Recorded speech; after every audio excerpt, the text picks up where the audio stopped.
화이자 백신 맞고 나면 보통은 1차가 2차, 그러니까 1차 때보다 2차 때 더 아프다고 하는데 맞고 나서 1차가 더 아프다면 이미 코로나를 앓고 지나갔을 수 있다. 이런 얘기도 있더라고요. 제가 지난주에 이제 백신을 맞았는데요. 예. 그 백신을 맞았을 때 이제 여러 가지 통증이나 부작용들이 나이가 많을수록 적습니다. 화이자 맞으신 거죠? 예, 나이가 적은 사람은 그만큼 이제 통증이 더 통증이라든가 이런 그 증상들이 많은 거죠. 그건 왜냐하면 몸의 면역이 강하기 때문에 그렇다고 보통 이제 전문가들이 얘기를 하거든요. 그러니까 면역이라는 것은 바이러스가 들어오는 것을 막는 항체가 생긴 상태를 말하는데요. 이 상태는 두 가지로 형성이 됩니다. 첫 번째는 그 병을 앓았을 때, 그 병을 앓게 되면 몸에서 자연히 항체가 형성이 되면서 면역 상태에 이르는 것이고, 두 번째는 그 역할을 해주는 백신을 맞았을 때. 그런데 이제 한 차례를 맞았는데 통증이 이제 굉장히 크다라고 하는 것은 뭐냐면 그 몸에서 이미 면역 상태에 이르렀을 가능성이 높은 것이죠. 항체가 생겼을 가능성. 왜냐하면 백신이라는 바이러스가 들어오니까 몸에서 그걸 막아주기 위해서 이제 통증이 나는 거잖아요.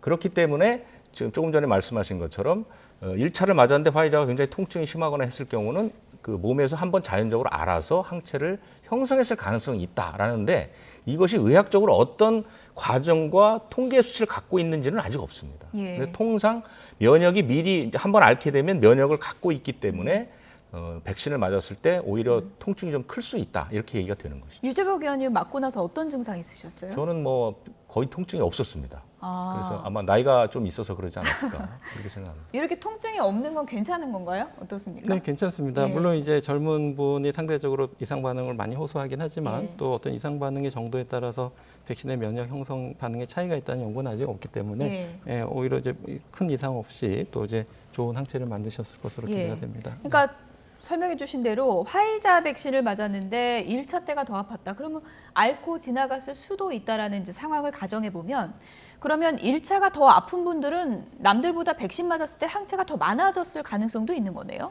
일단은 말씀하신 것처럼 일단 연역이 생기신 분들에게 추가적인 접종이 되면 더 항체가 많이 생겼을 가능성은 있겠는데요. 근데 또 거꾸로 생각하면은 이제 뭐 1차 때 조금 이상 반응이 심했다고 해서 과거에 자기도 모르게 앓고 지나갔다고도 단정 지을 수는 없기 때문에 일단 사실이 그렇다는 거고 사실은 또 맞아봐야 아는 거고 또 이제 중증 이상 반응 같은 것을 좀 주의하면서 잘 관찰하는 것이 필요할 것 같고요. 가벼운 어떤 이상 반응에 대한 경험에 대해서 좀 크게 두려워하시거나 그러실 필요는 없으실 것 같습니다.